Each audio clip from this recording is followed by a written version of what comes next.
Well, welcome to another edition of What's So Funny, the show that probes the brains, the minds, the psyches, and the brains of the people who make the funny. This week we have a special treat for you devoted listeners. We have in studio a big-time American stand-up who relishes that last piece of chocolate at the bottom of the Chunky Monkey container and finds solace in suicide as a final option.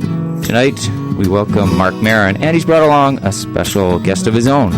And now, someone who's more of a rum raisin maple walnut guy, your host and MC, Mr. Guy McPherson. Thank you, Kevin. We're working with 3 mics today instead of 4, as usual, so Kevin and I are sharing. Kevin and I actually worked at an ice cream shop in 1981 together. And yes, I did like the rum raisin maple walnut. Marc Maron is our guest, and Kevin says he has brought along a guest of his own. Introduce her, Marc. This is someone I've known for a very long time. She's a dear friend and a very funny comedian and radio personality in her own right. Some of you may know her from her work on, it was Janeane Garofalo. Janeane Garofalo. Thank you, Marc. Thank you for the introduction. The worst intro in radio history. I'm not going to bother with the, cats and dogs, Air America. I wish. Now, Air America's fine, but you don't need to go back 10, 12 years for the other. I hate when people do that. I hate that. This next guy appeared on Evening at the Improv, you might remember, in 1989. Very funny, Marc Maron. Yeah, Marc Maron and Janeane Garofalo. This is it, folks. Doesn't get any better than this. Big time guy. It is big time. This is our 3rd year, and I'm thinking I should quit. Walk-off home run tonight. Well, you're lucky this might be the time to do it. You can do it now because Janeane and I have both done radio, and I think we could take it from here if you want to go. Please do, yeah. Right. We walked around Stanley Park today, and the only thing that we didn't have was a couple of microphones. 4 hours of conversation that I'm not even sure how it started, but we ran through love, pornography, politics. It's all under the rubric of politics in some way, but we talked about the mind and the neuroscience and the sociopathologies of the right winger. Yeah. We talked about the objectification of women in pornography. Yeah. Oddly enough, you taking the anti-pornography stance and me being more supportive of the sex industry. Yeah, that was I think the turning point of that conversation. But as I think back on it later in the afternoon after sleeping a bit, I realized that a lot of my anti-pornography stance comes from my own personal shame in terms of looking at pornography when I probably shouldn't be. Well, that brings us to full circle to the mind of the right winger. Mm-hmm. A lot of their problems with sexuality comes from personal shame issues. So you got to talk more, and you will become more liberally minded. Right. Thank you, Guy, for having us. Yeah, you work things out. It's interesting, though. Yeah. You're both considered left-wingers. You were on Air America, as we mentioned. We are left-wingers. Yes, we are proud liberals. And yet you will disagree, obviously, on certain topics. I think a lot of times, talk radio in the States and here as well, left, right, it's the party line. You can't deviate from that. I don't know. That's what I don't like about it, but you guys are doing this, at least on your walks around Stanley Park. Well, I think that the left is broad enough to... There's a party line, but it's not as clean and narrow as the party line of right-wing politics. Because left, I think we can have a little more fun. We can have a little more conversation about a lot more things. We can engage in elements of diversity and decency. Whereas right-wing, they just yell and scream and are hateful and narrow-minded, and it's very closed. In a more complex way, the personality type of a person who drifts to the right is certainly going to be a person who is less apt to have complexity and nuance be something they're comfortable with, and they're less apt to be the type of person that will tolerate deviations from the quote-unquote party line. Whereas the personality type of somebody who goes to the left, that's part of it, the more diversity and more inclusive narratives. Whereas a right-winger and their relationship to authority, it sort of dictates that they need to have those structures. They need to have just my way or the highway sort of attitude. And that's why they're more well-organized, you'd say? I would assume, yeah. Well, left-wing, I think that, they both... It comes from, like, if a right-winger is fear, if he's frightened, he goes right from, I'm scared, I hate you, you should die, and you're different than me.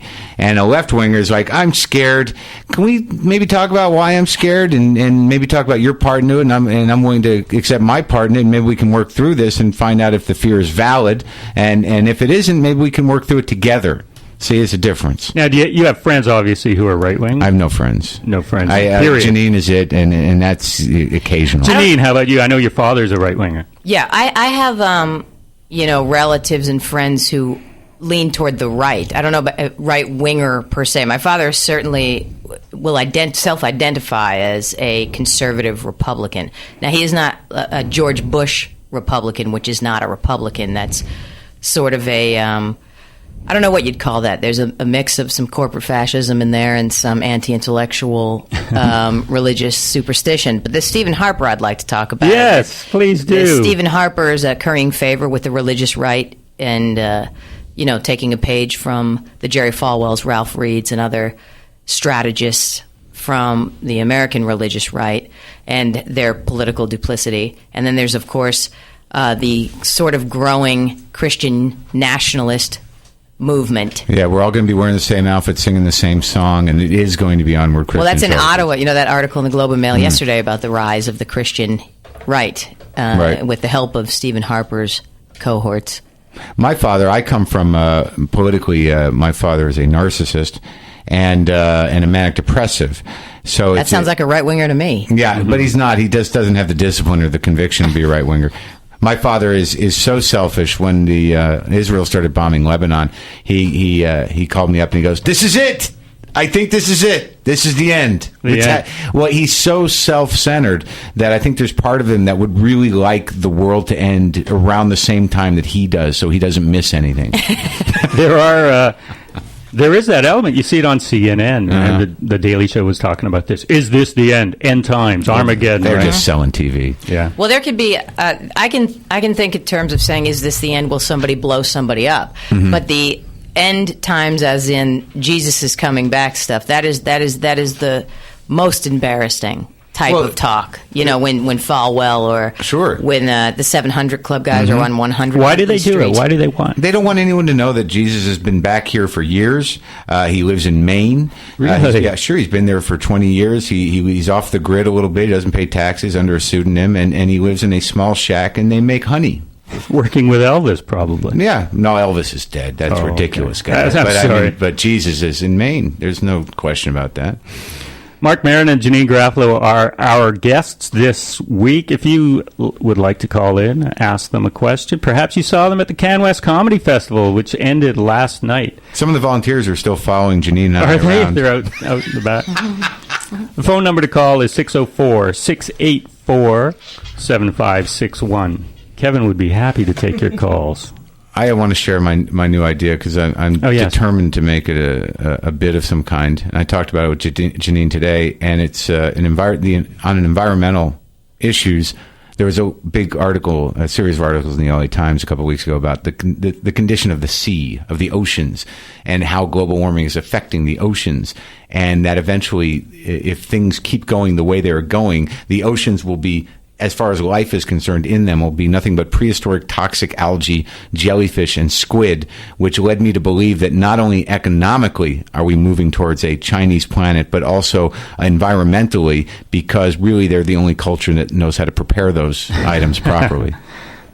I think it'll work. I do. I think it's going to work. Yeah, I think it'll be fine. I think it's all in the delivery, though. The way you delivered it in this context takes some of the punch out of it. Right. But I think on a stage. You think so? I think that if I beef it up a little about the economic issue, like that comes out of nowhere, and people are like, what, a global planet economically? Well, you got to bookend it with some other things that might...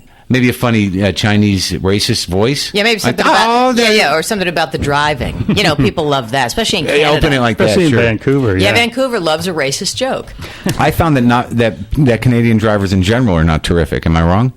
What are you talking about? I don't know. Vancouver drivers in particular are not that good. Well, I don't want to generalize. I haven't noticed that. Well, I've been driving, Janine, in a car. No, I know, but I've been walking amongst the traffic. I'm not trying to generalize or be racist in any way. I'm critical. I don't like slow drivers, and maybe I'm the bad driver because I constantly need to get to where I'm going. Well, how could they move quickly on this grid that is downtown Vancouver? There are lights every block. Yeah, there's no way to move quickly. Well, you have to try and gun it. You just said, I don't like to generalize, but I notice Vancouver drivers aren't very good. As a group. But I was driving around and I didn't, maybe it's my misunderstanding. Therefore, doesn't blinking green mean get going, here we go? And then, But how? There's no room to move. There's so many cars and people. that's because someone up front is going, I don't. How come? You know, it's illegal to enter an intersection if there's no room on the other side to get into that. That's blocking the box. I'm familiar with that. Yeah. But there's always someone at fault, and I just. And it's not you. No, I'm impatient. I'm at fault because I'm pushy. And, Let me it's my fault. do an impression of how Mark asked for directions to get here come tonight. on. This is absolutely true. He just did it. He got a little bit lost, and then he pulls up in front of a hotel where a gentleman was actually helping somebody out of a cab. Then he just goes, "Hey, where's West Hastings. West Hastings." That's how he asked for direction. the ugly American. That was. And But so, I'm an ugly American in America.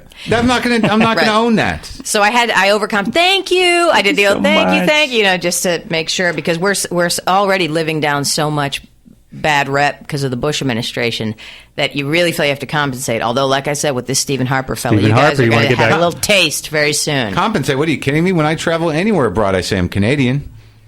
Well, I'm going to say those days are going to. That's what I was trying to say last night at the show. You know, we always depend on Canada as our faithful Sancho Panza. If things get too rough in America, you go to Canada where you can live among reasonable people. But now that I learned more about Stephen Harper and his currying favor with the religious right in Canada, not so much. So maybe New Zealand, I don't know. But I'm just saying that we'll have. I just feel like soon, not just the Brits and not just the Americans, but the Canadians too will have to go, sorry. Yeah. Don't hate me because I'm Canadian. And, you know. I always thought it was... Go ahead. Take solace in the fact that it's just a minority government, so he could be gone any day. Yeah, that's how it works in these That's right. Yes, but parliamentary ask situations. yourself why he curries so much favor with Bush and his advisors and the advisors on the religious right. Why have they talked to him? Why have they been here advising people? Why did he just purchase a $2.5 billion surveillance system? Because he wants to stay in power. And never underestimate what's going on with these right-wingers in the Blair administration and in the American administration, and now for some reason with Stephen Harper. He's also a neocon. He's a member of a neocon group. What's it called? Civis or Sitvis or whatever? Something like that. These guys are not screwing around. And the thing is you would have said 5 years ago, it can't happen in America. Or 10 years ago, we will never have a guy like George Bush in office, and it will never come to pass that there will be a illegitimate president, but who will say the jury's still out on evolution. Yeah. Now that is insanity. Let's make the and roads the same dirt thing again. can happen here. If that could happen in America, Yeah. it can happen here. While you're sitting around going, it can't happen. Because Canada, it seems inconceivable. But if you learn more about Stephen Harper and you learn more about these Christian nationalist groups that are sprouting up and their think tanks that are being formed out of Ottawa and other places with the help of American think tanks, I'm telling you, there's something rotten in Denmark. In Ottawa. You know Yeah. more about Canadian politics than a lot of Canadians. Is this something that you were following in New York, or just because you knew you were coming to Vancouver, you wanted to brush I up had been on it? suspicious of Stephen Harper currying favor from the beginning because it doesn't make political sense. I'm very suspicious of any leader, like also John Howard in Australia. But I think he just has kinship with the type of racist tendencies of the right wing. John Howard's kind of a blowhard. But there is it doesn't make political sense to cozy up to George Bush and his policies of failure. So why would you do it? There has to be other reasons. That's what piqued my interest. It's a strategic application of exploiting the religious people of a country. So Yes, if they can, but if they to can what keep, ends? To keep it at about 50-50. I mean, if they've, but now in the States it's only about 36. 44 would it be? I mean, it's only about, I think the reason that they pander to those religious people and those moral issues is specifically not because, obviously they're not going to get all the country, but they're going to get enough of them to throw the vote. I'm just telling you that when politicians advising Stephen Harper and he himself says things like it's time to put godliness back into government, you've got to watch your back, because the first thing that's going to go is the gays. They're going to be one of the first targets, right? Yeah, and Stephen Harper said he's going to revisit that issue of gay marriage. Make people hate. Yes. Yeah. How do we make people hate? Well, let's go for the gays. We're going to go immigrant stuff, and it's going to be the dirty homeless. Whatever it is, it's going to be extremely divisive. You're going to hear lots of words like heritage, values, family, traditional, like anything. These things are going to start cropping up more and more, out of his government. And what's going to happen? See, this is what a principle that I always, or a premise that I always thought was true, is that like real Republicans in our country are absolutely sure that they believe in evolution. They are positive that poor people will adapt to whatever crap they put them through. And they really, the response to Katrina was not incompetence. It was a broader experiment. They were hoping those people would evolve blowholes and gills and just re-enter the oceans again. Perhaps show up in SeaWorld in a few years so they could go, look at that. They're jumping through hoops. They're working. They pulled themselves up by their flippers and now they have jobs. That's policy in action. But also, Janeane, I think that one of the other reasons people wanted to come to Canada was not just a reasonable people thing. Every time I come to the Pacific Northwest, I feel like it's the great out. It's going into the hills. That there is so much space here that you could just disappear. Oh, it's beautiful. The Pacific wilderness. Northwest is beautiful, although they do have a disproportionately high amount of white male serial killers. Almost every time you see an A&E special or a special about serial killers, from the Green River Killer to Ted Bundy to whomever, spend time always from the Pacific Northwest. That's true. I never thought of that. In Vancouver, we have our own the pig farmer guy, Picton. Yeah. Oh, that's that guy that was feeding the people the pigs? Mm-hmm. Something like that. Allegedly. Well, he hasn't been convicted pigs yet. already have human components. The genetic engineering, they give the pigs some human growth hormone to make them grow. Really? More, yeah. So we're going to have mad human disease? Well, that's a whole other issue that is not just about, it's not all about Christians. It's about what you eat in there, They're using you are what you eat. That's right. Tell me what you eat, I'll tell you who you are. So saith the Iron Chef. They're modifying things in ways that are strange. I can't really get into it with any authority. The tomato fish. Yeah, it hasn't stopped me before, but I can't get into it with any real. But I know it's bad, but it's very hard to know exactly. Marc Maron and Janeane Garofalo are our guests on What's So Funny this week. People are intimidated. They don't want to talk to you. It's not that nobody's listening, Mark. Uh-huh. That's okay if people don't want to. If you want to call in, don't get upset. I'll tell you the number again, 604-684-7561. Mark wants to talk to somebody. Be careful what you ask for, Mark. Then you're going to get the call. It's like, I got nothing to say. No, you're going to get the call of somebody who doesn't like you, and then you're going to stew about it all night. Is there an issue that taken in isolation... There we go. Yeah. Would define you as a conservative? Just one issue that maybe you deviate from liberalism. A real conservative? No, just however you want to define. Well, actually, there is such a thing as a real conservative. Back in the old days in our country, in America, like I guess what some people might refer to as a William F. Buckley conservative. Mm-hmm. They were conservative, but they were environmentally conscious. Right. They believed you keep God out of the boardroom and the bedroom. Well, they were prudent. And they were fiscally prudent. And they believed in privacy.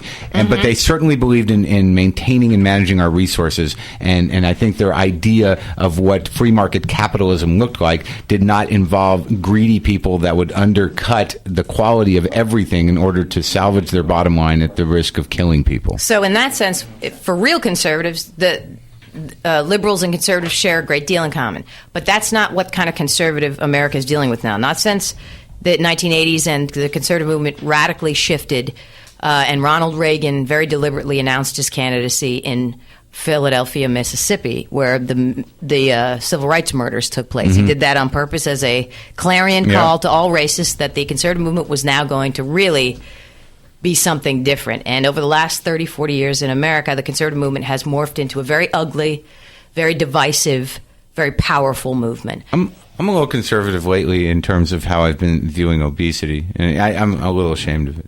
You've been judging? Well, He's been unsympathetic. I'm not judging, but I talk about the obesity problem on stage, and I've tried to talk about it in a way where I say that, because I say there's an obesity problem. And I think that I'm not going to treat it like cancer. You don't have cancer.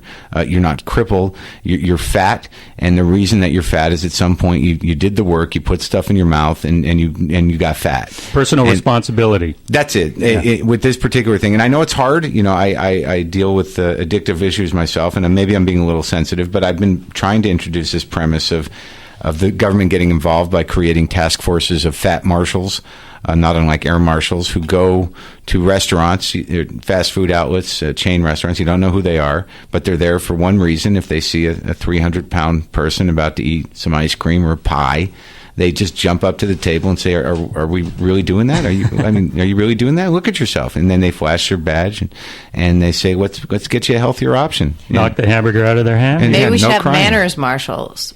Mark, right? When somebody asks for directions in a very insensitive way, they jump into the car and say that. How would you like that? Let me explain that. I was in a little bit of a hurry. I was in a little bit of panic, and I was rude because I was not thinking. I was not being polite. You're right. I was not being a rude American. I wanted to make sure that we got here for our radio show so that the people of Vancouver could enjoy our conversation. Thank you. God bless you. A grateful nation. Yeah, is now exactly. doing it. We do have a phone caller. Mark is on the line. Are you there, Mark? Hi there, yeah. Do you Hey, have a question?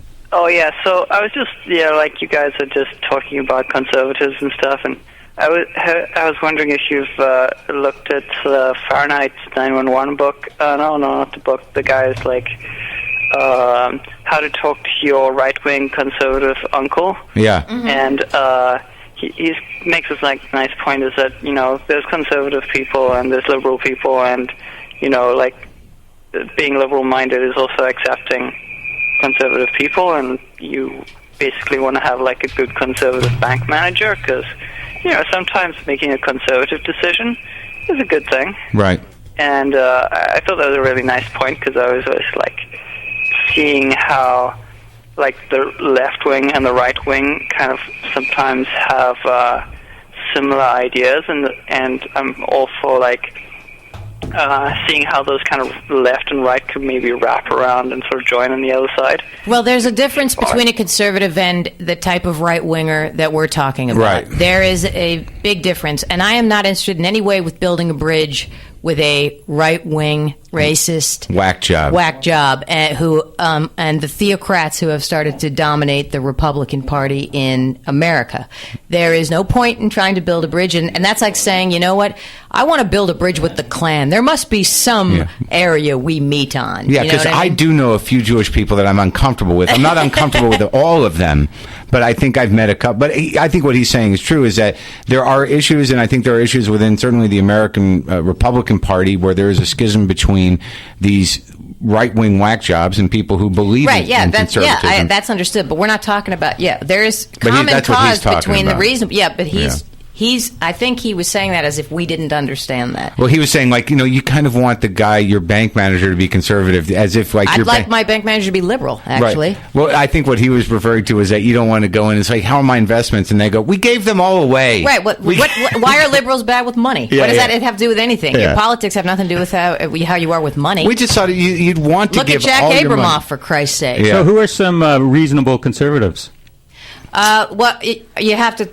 How you're defining conservative? The real deal conservative, like old Republican, school? yeah. Well, there's some decent Republicans that have been trying to ask George Bush not to torture people. McCain. Can sometimes be. He's trying to fool good. people, I think. He's duplicitous. Yeah. He's definitely got. But when it comes to He wouldn't torture, speak out knows against what Bush during the election. Yeah, I know. I don't know why. But if anybody doesn't know about torture, it's John McCain, who spent 7 years at the Hanoi Hilton getting his ass kicked every Well, Warner has his faults, but he's been okay lately. Yeah, he goes back and forth. There's a number of Republicans who have been bullied into submission who don't like what their party has become. And then there's a number of Republicans who occasionally do the right thing.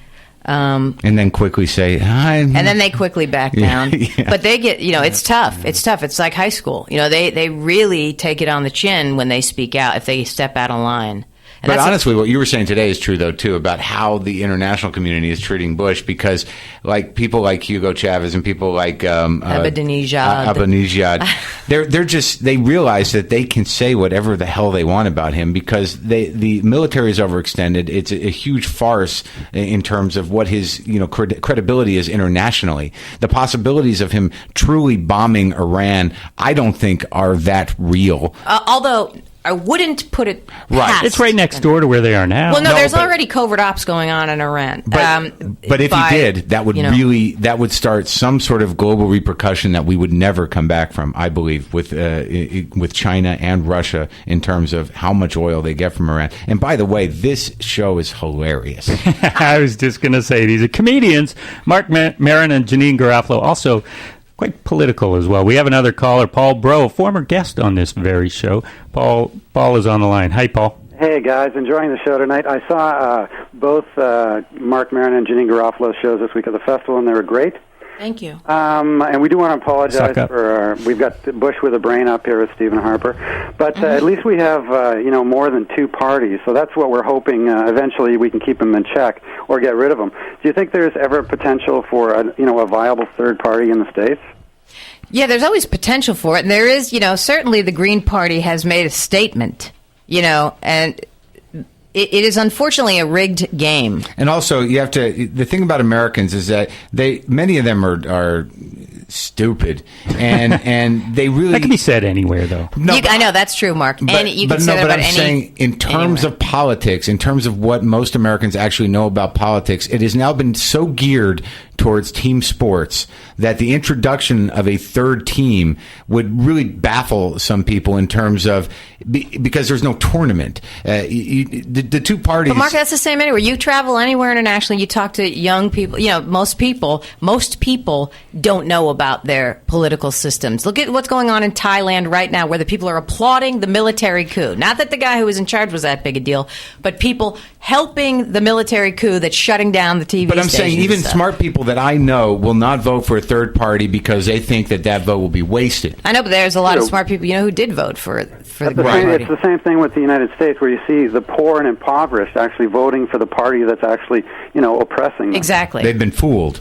But one of the other things that I noticed with Harper here in Canada is that he's sort of playing the American game, which is pitting the two sides against each other. That's it. And it's not on the issues; it's on the moral issues. That's what. Yeah, I'm telling you, you got to keep your eyes on Stephen Harper and his affiliation with the religious right. It is a very dangerous thing that's fomenting right now. And that's how they fool those poor people into voting against their interests. It's through those moral issues, because a lot of those people have nothing else, or they think they have nothing else to hang on to but that religious community. Mm-hmm. Well, the similarities are quite stunning, because Harper himself comes from Alberta, what we call Saudi Alberta, because it's got more money than it knows what to do with, similar to the Bushes and their Texas empire. One of the questions I had with regard to the American system is that, are you guys concerned about, I read about these companies called Diebold, who are controlling the voting machines. And are we concerned about it? Yes. There's so many ways that they are stopping the voting process. The example of Ohio, not just on the Diebold machines, but just in redistricting and faulty machines, not providing enough machines, not providing or putting obstacles in the path of people to voting through paperwork, and they have micromanaged that particular process on so many levels that I have little hope that they are going to be able to correct it anytime soon. And the concern is, with the last election being as close as it was, and the country being so polarized, you can always rig it. Yeah, that's a frightening thing. It was rigged. The exit polls were right. John Kerry won. And that's not tinfoil hat time, people. No, the I exit polls were correct. Callis, and he had said the same thing. And he has the research to back it up, too. Yeah, so is John Conyers. You can read the Conyers report. You can go online and read the Conyers report. Yeah, and Bobby Kennedy Jr. He's doing some good articles about it. But I think that is the real fear in terms of, because I was thinking about this after our conversation today, Janeane, that what you have is not so much the threat of a complete fascist reality in the near future, which could be, but I think what they really try to do, and why Stephen Harper would be taking these tactics and these political strategies, is specifically to divide and conquer the population over moral issues and get it as close to 50-50 as you can, because if it is 50-50, you can always rig it just by making a few phone calls. If you are on election day, if it looks like it's not going in your direction, and they can call on the services of a large church, or they can that's the way this stuff works, and the way that they're using faith-based initiatives in our country to really deal with issues of poverty and put that power into the religious organizations. That means that we're giving you this money to make sure all 40,000 of your congregation vote on our team. So that is really the tactic of exploiting those moral issues, is to get the country as close to 50-50 as possible so it can always be fixed. I'm in way over my head. Thanks, Paul Bro, for that call. And I had to cut him off because otherwise, Paul does a show at a competing station. Oh, he would have. Do you want to talk about? We're gonna talk about some comedy. Okay. We're gonna take a short little promo break, and we'll be right back with Marc Maron and Janeane Garofalo. Feeling angry at the system? Tune in to Start Craving, Taking a closer look at the prison system. bringing you voices of resistance. The first 3 Mondays of each month from 7 to 8 p.m. Right here on Co-op Radio, 102.7 FM.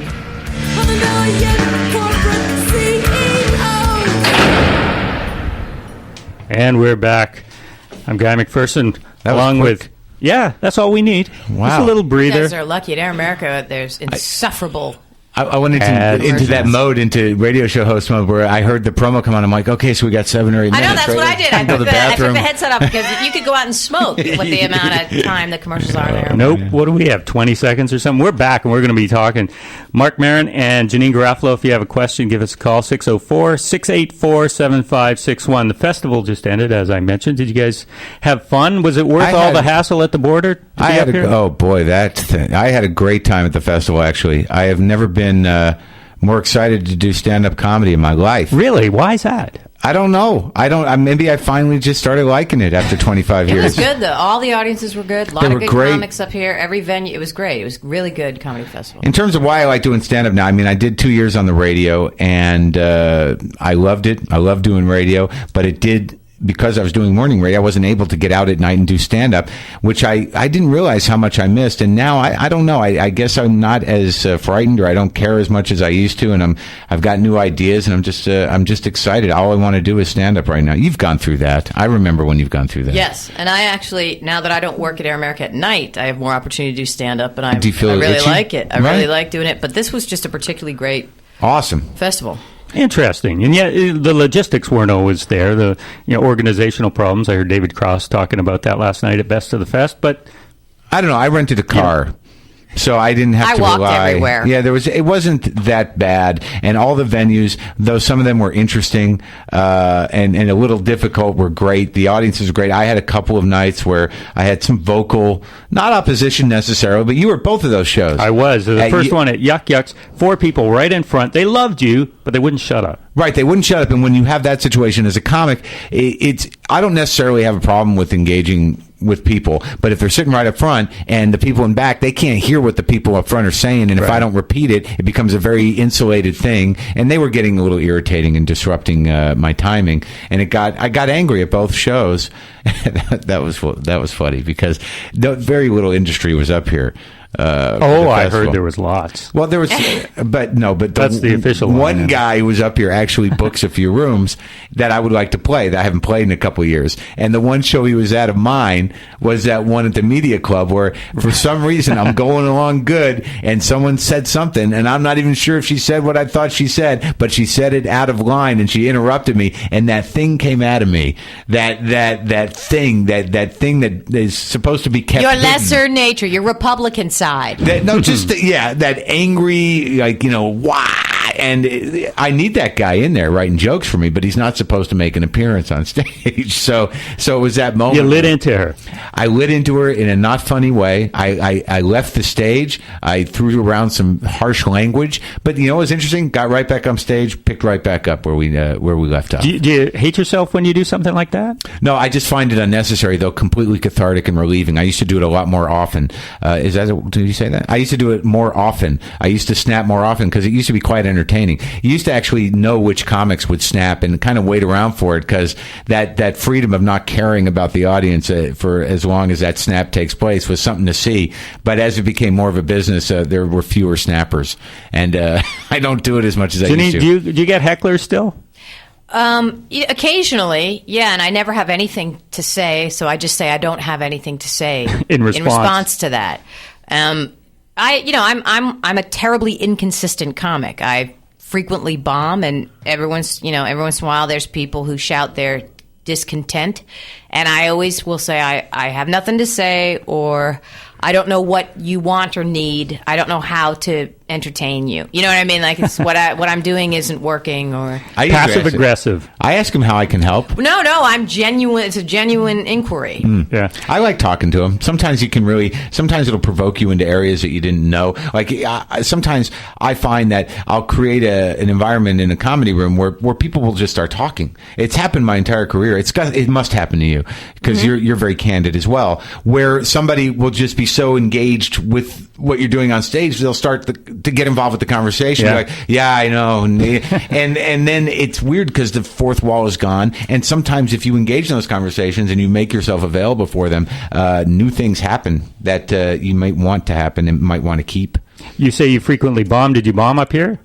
No, I didn't. Actually, one of my the Tinkle show, I did not do well because the set was only 5 minutes. I cannot function in a short format because of my particular way I do stand-up, which isn't, I'm not a very good joke writer per se. No, that's not true. That is so not true. It is true. I say things or I talk about things or, silly. What's going on, and it isn't in a very short. I can't do it in a short amount of time. If I have more time, I do better. If I have less time, I tend to bomb. But let me ask you something. I don't want to hijack your interview here, but Janeane, yes, when it seems to me, though, what happens is that over time, as you've become more political, and you are a good joke writer, but you may do it on your feet. I don't know if you write it down, doesn't matter. But you're a naturally funny person, always have been, have a good vocabulary. Isn't he something? And the sweetest. What a nice guy. And what I think you do is, and I think what we all do is that you want to say what you're going to say, and you will take the risk to make an astute observation or an intelligent point. And if it may not resonate in terms of getting a laugh, but if you have the time necessary, you can get that laugh with the next thing. And if you are just up there in you only allotted amount of time to get out what you want to say that may not be funny, you don't have the time to buffer it with the laughy thing. But in effect, what you just said is, if I don't have the time, it doesn't get the laugh. So basically, we're saying the same thing. I threw in a couple compliments. You need what, 7 minutes? Thank you. Now, I would say I actually, and Scott Thompson is the same thing. We actually discussed it last night. Scott Thompson doesn't thrive in a short set either. And we tend to thrive more and connect with the audience more if we have at least 20 minutes with them. You know what I mean? So it's a good thing you're both established, because a lot of times these showcases at these festivals, you go up and you got I like a short 5 set or sometimes. 7 minutes. I still only get like 4 minutes at the Montreal Counter Festival, and I will tank miserably. The challenge is, though, but there's all different types of ways. I mean, obviously, for the full, if I can speak of myself in the third person, to really get the full Marc Maron experience, it's good to have an hour. Believe me, you don't want it. It's good to have an hour or so. But I like rising to the challenge of putting together a 5-minute set that's joke heavy and focused. I think a lot of times it's really a matter of stretching out or not. Hey, how much do you want to talk? But isolating jokes like that 7-minute set at the Center the other night, I was excited to do that. Sometimes it's fun to be that tight and that compact. Just paring away the past. Yeah, and punch heavy and seeing that work. Like if you do a TV show, a 5-minute show where you're actually standing up to do comedy, you got to be lean. I mean, you do what Letterman, you're really talking about 5 jokes, 6 jokes, and they've all got to hit. Yeah. Is bombing subjective? What does that mean? It's a good I question. know when it's happening. You know when it's happening, but a lot of times you see comics and they go, "Oh, this crowd is awful. I'm bombing," or whatever. And as an audience member, I'm there and I hear people laughing, and I go, "This is pretty good." What are you talking sometimes about? the acoustics are sonically. You can't hear the audience, and you assume you're bombing. And then there's times where a joke that a comic has usually does very, very well, and it gets a moderate response, and they think they're bombing. And insecurity kicks It's just a in. different level. Yeah, a different level. But I have a different answer to that in a different way. If I bomb in front of a bad audience, and what I mean by that is if there was a terrible comedian on before me who's a hack, works really blue, or is just sophomoric or steals material, and that guy does well, and then I bomb, I have not bombed. If there is somebody very good who goes on before me who does very well and is a very good comic, and I bomb, then I've bombed. If Right. different thing. I'll try to. And you were with some very good comics. Right. So say Mark did well and went on before me, and then I bombed. Then I've bombed. But say I actually there wasn't a hack up there. I didn't see Right. one. Actually, there was one an MC for a show you did the first night, but I'm not going to name his name. He was not a good comic. If he did well in front of me, and I bombed, that's my opinion. Yeah. And I bombed, then I wouldn't have bombed. I think bombing, I agree with what she's saying to some degree, but I find that there's a myth.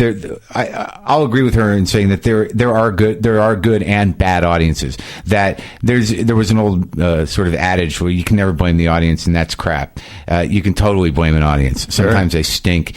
And my feeling about bombing is most of the time it might be the comic's fault, I believe, because either I get defensive, or usually if I can feel the suction in the room. If you're putting jokes out there and they're sucked into a dark hole and you can feel a nag at your heart, that's not good. And it usually causes you to not trust the audience and lock down and do a defensive, though entertaining set. Autopilot is what a lot of people would call it.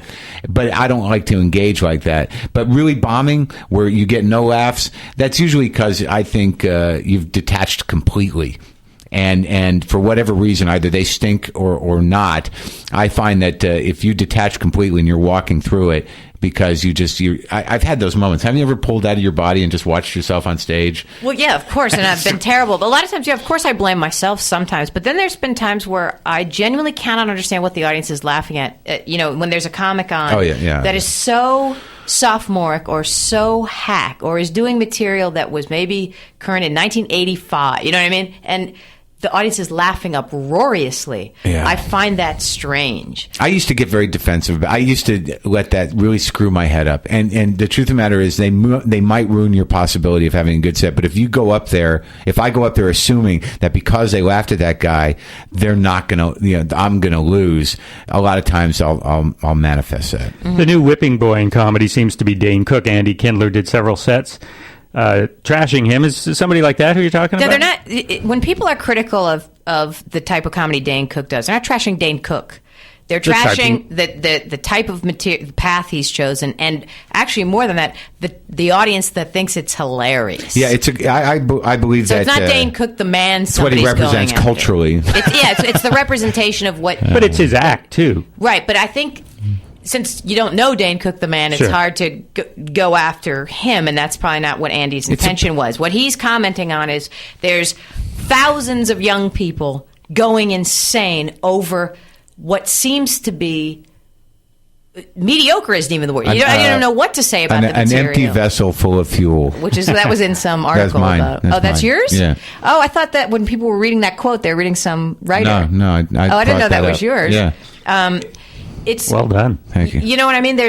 But he as a person might be a fine person. I have no idea. But it's like not that he's like Gallagher, but that same type of when you see Gallagher's audience on those videos of Gallagher smashing a melon and people going insane. Right. But Gallagher's but at least he comes from a tradition of street performing. He's just a busker. And the thing about Dane Cook is that this guy is representing to the youth of this country. If there's a disconnect between the legacy of comedy that I am part of, that who I see as my grandfathers and fathers in this business of the history of comedy, is that he stands for nothing. He stands against nothing. He does not speak of any dark places in his heart or mind. He does not speak about the hypocrisy in the culture that we live in, and he does not speak of himself. So what he is, I have no idea. He's a cipher. He's a big ball of confidence that is meaningless, and he's a hard worker. I'll give him that. That boy has built from the ground up, brick by brick, the Dane Cook Corporation. I'm tired of hearing that. No. I'm not saying it has anything to do with comedy. But people say that about everybody. It's like, yeah, he sucks, but man, he's a great self-promoter. If only you could do that. You know what? But that shouldn't be part of my damn job. How much time does anyone have in a day? What are you going to sit there? How many times are you going to update your MySpace page or respond to every idiot that writes you an email? No, I know. In lieu of that's what he does, though. And you yourself, I think, said it. People think that they've connected with him as a friend. He answers all the emails, or he has a staff that answers the emails. And these college kids for years who have been following his career, that he really worked very hard, and they think they know him and they're friends with him. But I answer my emails, and I didn't mean to say idiots, because every time I get an email from a comic or somebody has a question about comedy, and through the radio show, I developed a great following of great people who are interested, curious people, and I will respond to all of their emails. But I think that is different. And fortunately, my fan base is small enough that I know most of my fans, and we have that kind of relationship.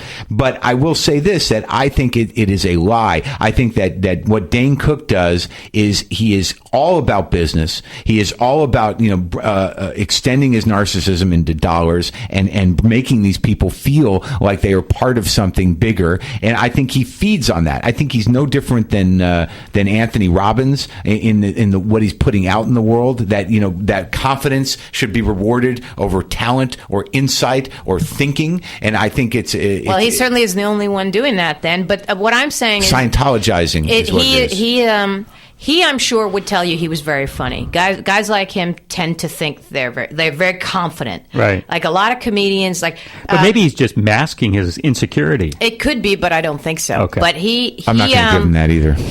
There's a lot of comics like him who are real, a lot of hard work and a lot of bravado and a lot of confidence that serves them very well, and they tend to think of themselves as very funny. And then the truly very funny comics, like a young Albert Brooks, for example, when he was doing that genius work, and he would be interviewed, and he'd be like, "I didn't like that," or "That was," you know what I mean? He would do nothing but second guess himself. But kids don't want to hear that. No, I know. What I'm saying is there is a big difference in the personality types of these type of comedians, of a young Albert Brooks and a young Dane Cook, right?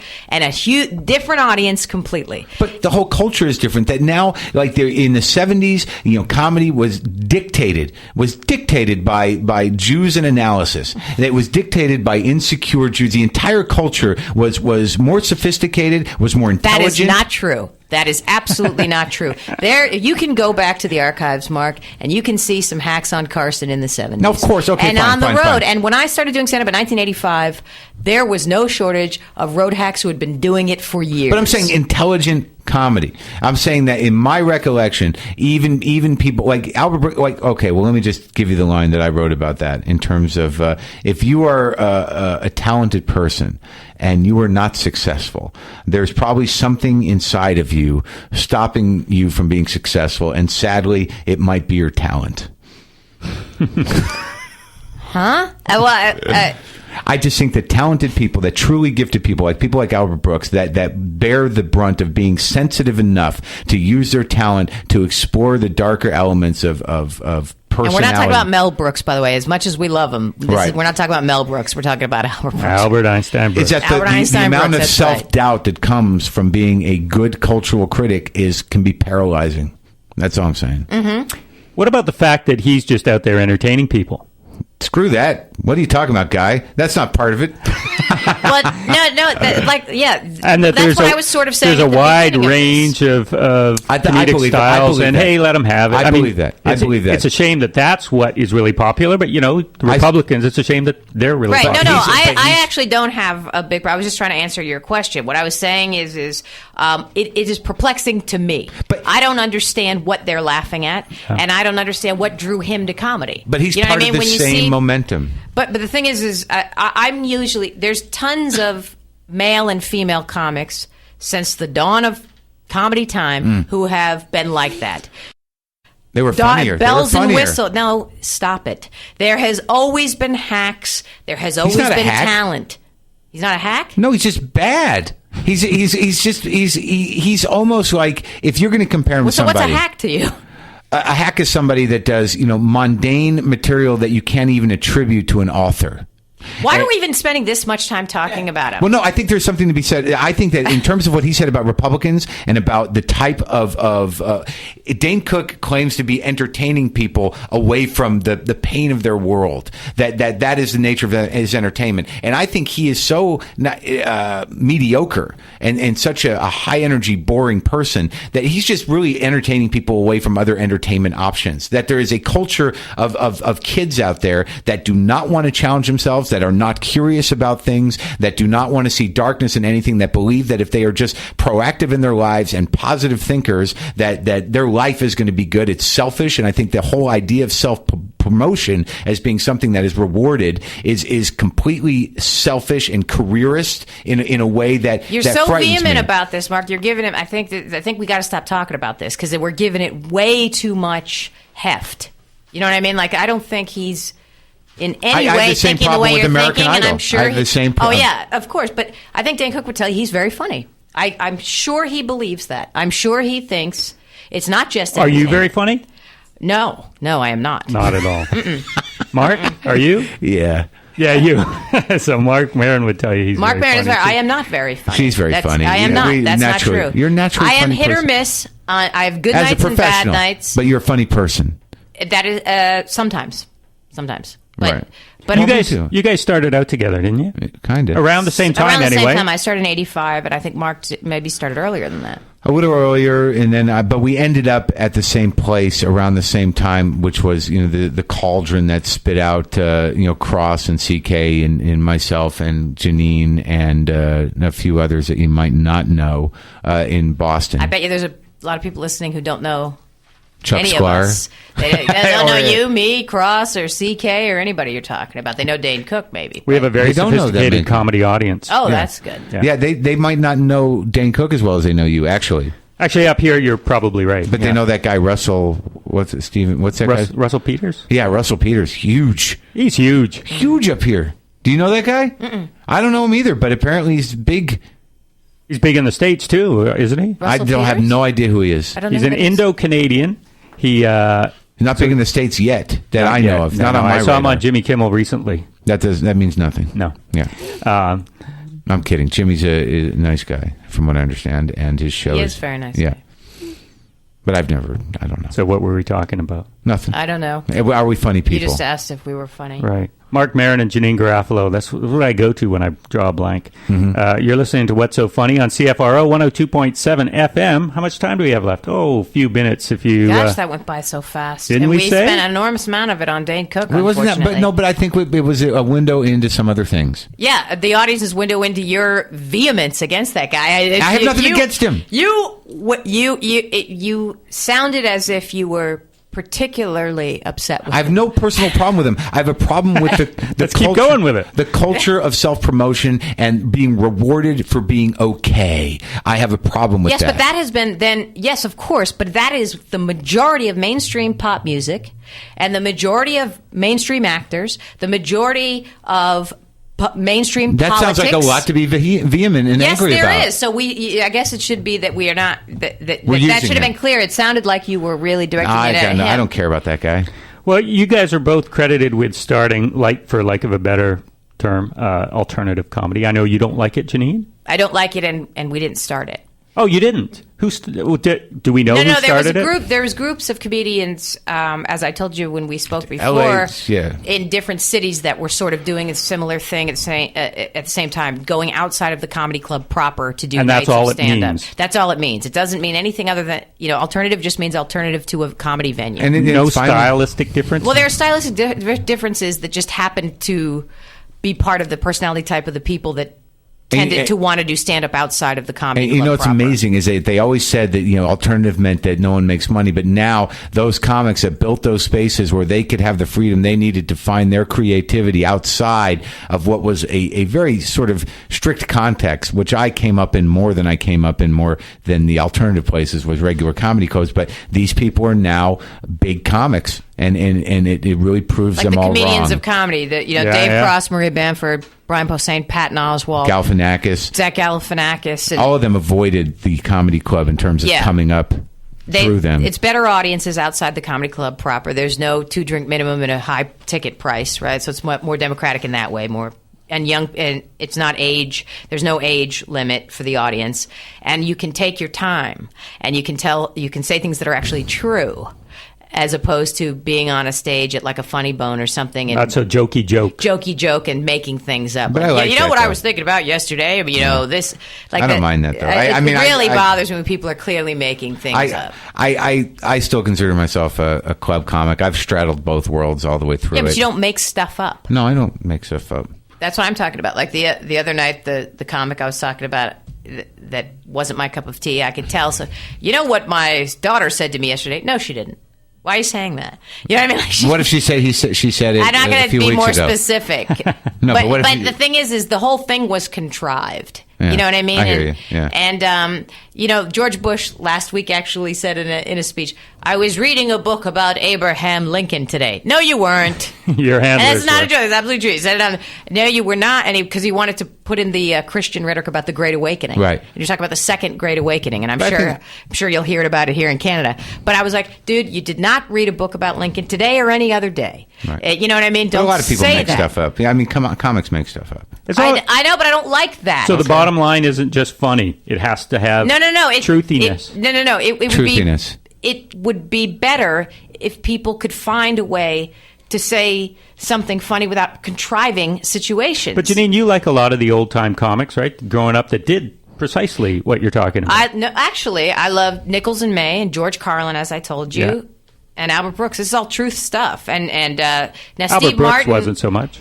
Well, Albert Brooks' anxiety in his early films and his comedy albums, that's all neuroses Yeah. and stuff. I think what she's talking about is if I can, even though she's sitting right here, is a tactic that some mainstream comics use over and over again to set up jokes that have been done over and over again. I think that all of us, will construct things, but there's a patter that comes with a hackneyed patter that comes with delivery. That is what you're referring to, isn't it?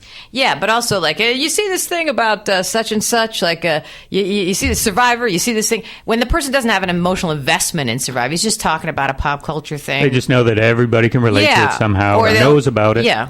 Or I was in traffic the other day, and you know what I mean? Anything that you're like, no, it doesn't even sound real. Well, you just, I mean, you may have been in traffic the other It's a day. hackneyed but device. there's these devices and stuff that are hackneyed that hit my ear wrong as an Yeah. audience member. When you guys were starting out back in the mid 80s, were you doing jokes like that? Sure.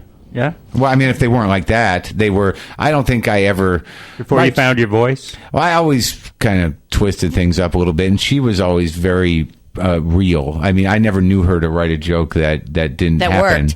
But I was actually there was times before I found my footing where I would try that on, like to Right. try to do joking. But it was usually related, like when I started, I was 19, I was a junior in college, and my jokes would revolve around a 19-year-old. But when you were working at the Junior- fitness center at Joy of Movement, that was hilarious. That's true. I was a receptionist at a fitness center, but I don't recall any. What, You did some I know I stuff. talked about it, but I don't remember. But I what think that's said. really where you started to find your voice, was talking about being at that fitness center in that time. Mm-hmm. Is that true? Well, yeah. Well, I mean, Around that time? I got comfortable on stage around 4 years in when I was living in Boston. Yeah.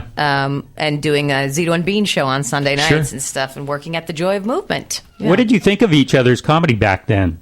Did you think, We were this friends person right is away. We going always to liked make each it? other. Or did you have stars in your eyes? I don't know if we ever thought I don't on think those we thought. terms. No, you were just But we were in the something to same do. group and we were friends. Yeah. But we both were the type of comics that we were never going to stop doing it. I don't know that we ever thought we were going to be famous, but we were never the type of comics that were like 5 years. If we don't make it in 5 years, and so there was never anything else we wanted to do. Yeah, in it for the long haul.